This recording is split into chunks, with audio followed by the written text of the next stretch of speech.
Welcome to Purple Peach Studio. I'm Catherine, and I post a video every week with ideas for how to bring more creativity and delight into your life.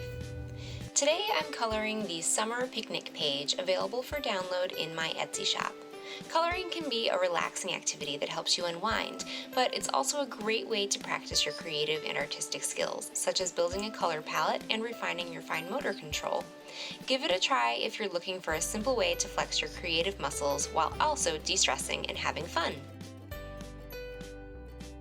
I normally prefer to color in markers because I like the saturated opaque color they provide.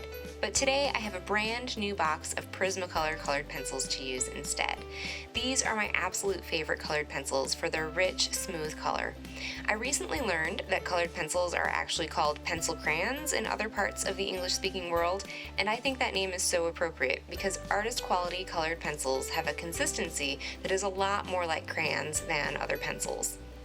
Pencils allow you to vary the saturation of color based on how hard you press, and also let you layer colors for a greater variety of tones. I decided to use them on this page because it includes a lot of small details that I want to emphasize by playing with the saturation of color. I'll show you how I do that now. Let's get coloring. I'm going to start with the background on this page, which is very detailed and mimics the pattern that you might find on a picnic tablecloth. To color in this section, I am using the pencil called Crimson Red, which is number 924 in the Prismacolor colored pencils. I'm pushing fairly hard on my pencil, both because I'm normally pretty heavy-handed when I color, and also because I really want these stripes to stand out. I want this section to have a high degree of saturation in these little teeny stripes so that they're very vibrant and easy to see underneath all of the other things that will end up on top of them, like these items of food. As I'm coloring in these small sections, I'm not worried too much about the direction of my strokes. When you are coloring in a very small section, you can't really see the texture that your strokes leave behind because they are so close together. Pushing this hard does tend to wear down the pencil tip pretty quickly, so it might be necessary to stop and sharpen your pencil periodically to maintain that nice sharp tip. The sharper your tip, the easier it will be to control where the color goes, especially in these little tiny sections like these stripes.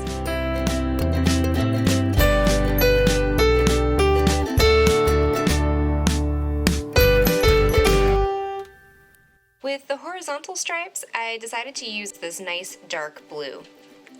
It's kind of a royal blue, and it's called Violet Blue. It's number 933 in the Prismacolor colored pencils.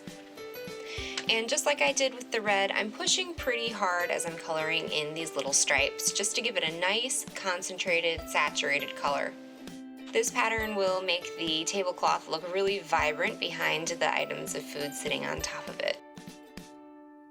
If you would rather have the food items stand out more, you could potentially downplay the colors in this pattern, either by using a lighter hand as you color in the stripes, or by using two colors that don't contrast as much. For example, two different shades of red, or even the same shade of red for the vertical and horizontal stripes.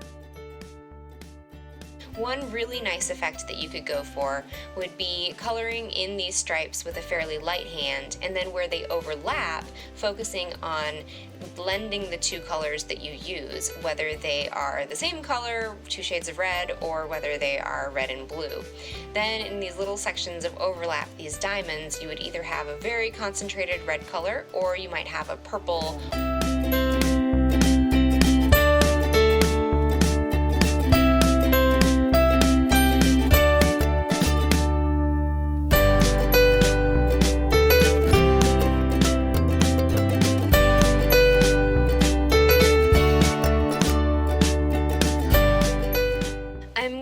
The watermelon next.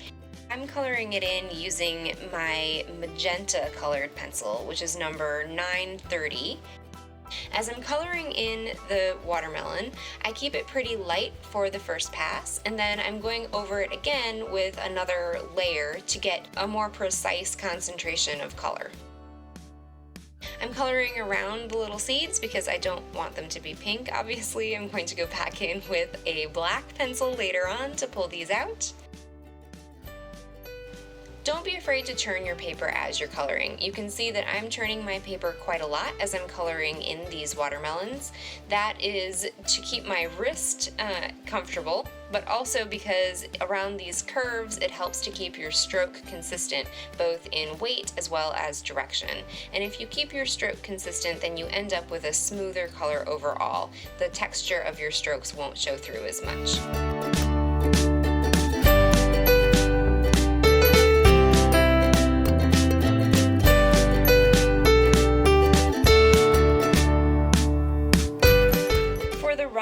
On the watermelon, I decided to use 2 different shades of green to emphasize the stripes that we often see on the outside of these melons. So this lighter color is called True Green, and it is number 910. And I'll also use a darker color that I've set out to the side here called Dark Green, very appropriately. It is number 908. And as I'm coloring, I'm actually going right over the lines in the stripes of the melon to try to blend these 2 shades of green together. I do the light green first, and I kind of blur over the edges there, and then I take the dark green and go back over the light green very, very subtly, just to tone the brightness of it down and to help it blend with the darker color. In the rinds on these little slices, I am making my own stripes, and I'm blending them even more. And now I'm just going back in and coloring in all of the seeds black to complete the watermelons.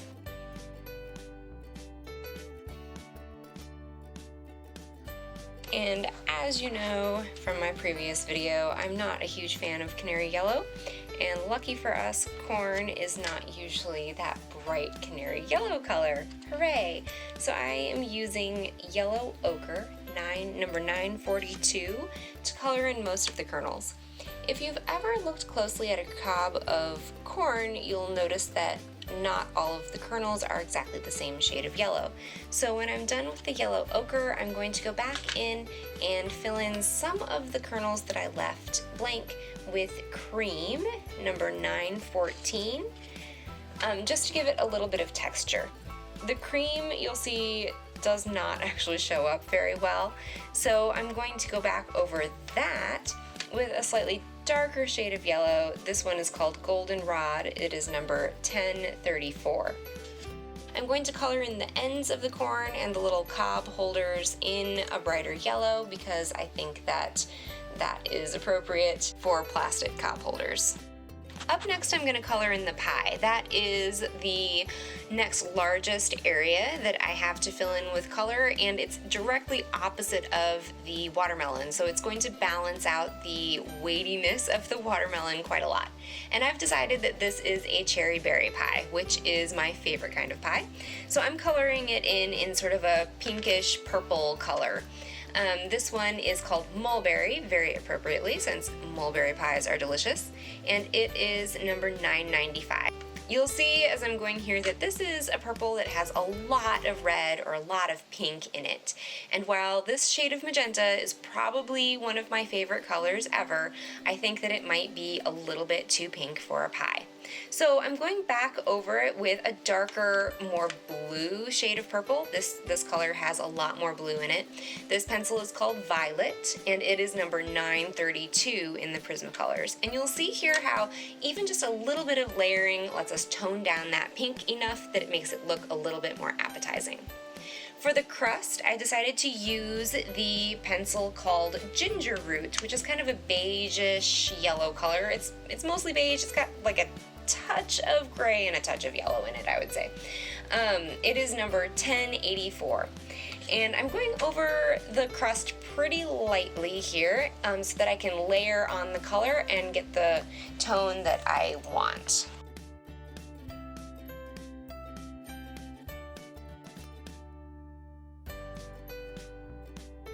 I will admit that I really hemmed and hawed over what color to use for the napkins underneath the corn and the hamburger. I really wanted these napkins to stand out and be a place for your eye to rest from the busyness of the tablecloth in the background. I realized I was overthinking it, And one of the beauties of using a downloadable coloring page is that if you don't like a color that you use for a certain section, you can print out a new one and you can color it in differently next time. All of this is about playing with color and practicing putting different colors together in a palette. So I finally decided to use orange and green, and I'm doing a fairly light shade in the napkins themselves. I'm trying to keep my hand light as I color the large sections in, and then I'm doing the stripes in a little bit darker shade, so I'm pressing harder and doing a more concentrated color there. I'm going to use the same true green that I used in the watermelon, so that'll kind of help tie it together. You'll see that the green napkin is at the opposite end of the coloring page, so it helps to keep your eye moving around the page when you balance colors like that. Next up, I'm going to color in the leaves of lettuce on the hamburgers. I decided to use a slightly different shade of green for this one. This is called Spring Green. It's number 913 in the Prismacolors, and I think it's a nice, bright, fresh green that just screams lettuce to me. I'm going to move on to the ketchup next, and I'll start with this little swirl on the hamburger because that's certainly where I would put ketchup.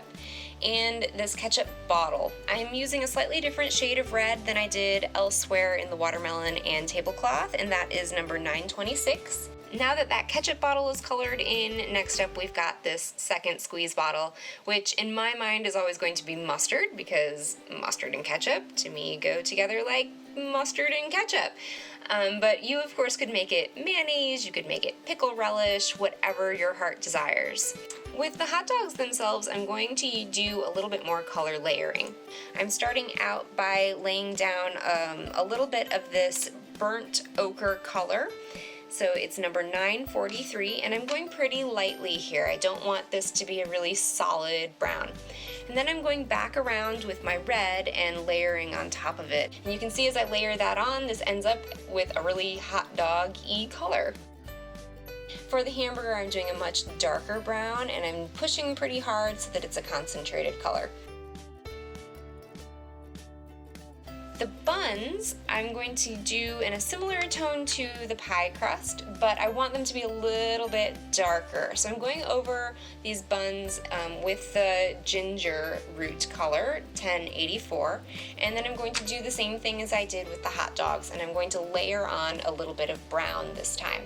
Since my lighter color is going on first, I can be a little bit heavier handed with it. On top, I'm going to be very, very light with the brown because I just want to give it that slightly toasted look that sometimes you get with bread products. So that is the burnt ochre, again, 943.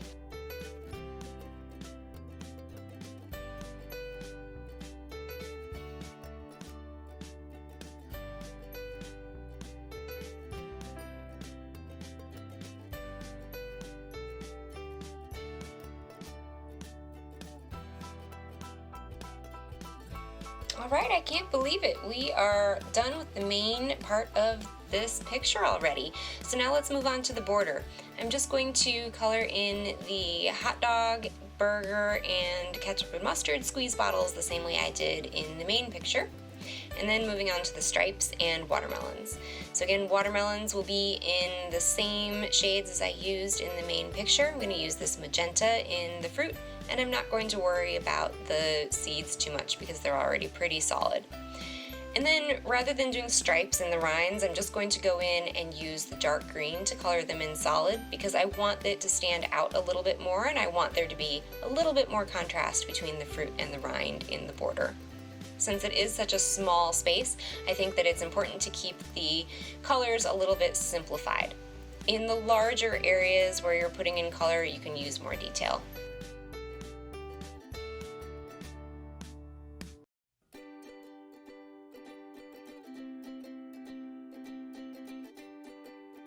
So these stripes, I think the stripes are going to be fun. I'm going to do rainbow colors, all the rainbow colors that I used in the main body of the image. I'm not going to color it in rainbow order, however. I'm going to go with a little bit more random order, just because I think that this has a lot of regular patterns in it already, with the alternating stripes in the tablecloth and the stripes on the watermelon rind and the stripes on the napkins, for example. So I'm coloring in random stripe colors. I do have my pencils in rainbow order though, so I know how many times I've been around with each, and I'm coloring about 3 or 4 stripes in each color each time. As I go, I am paying careful attention to what colors are ending up next to each other. So in my mind, I have these very specific connotations for different color pairings. You probably do too, even if you don't know it. For example, red and green very often brings to mind Christmas, and so if I am not coloring a Christmas themed picture, I don't want to unintentionally bring Christmas to mind by pairing red and green together on the page.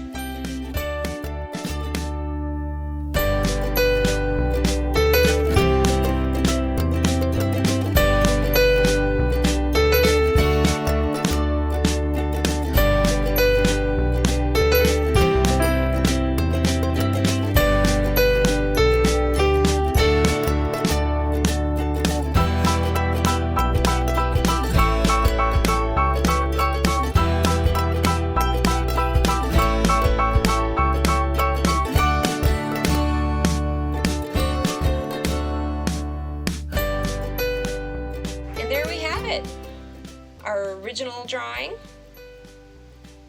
and the finished product, all vibrant and colorful. If you are interested in purchasing this coloring page, it is available for download in my Etsy shop, and you can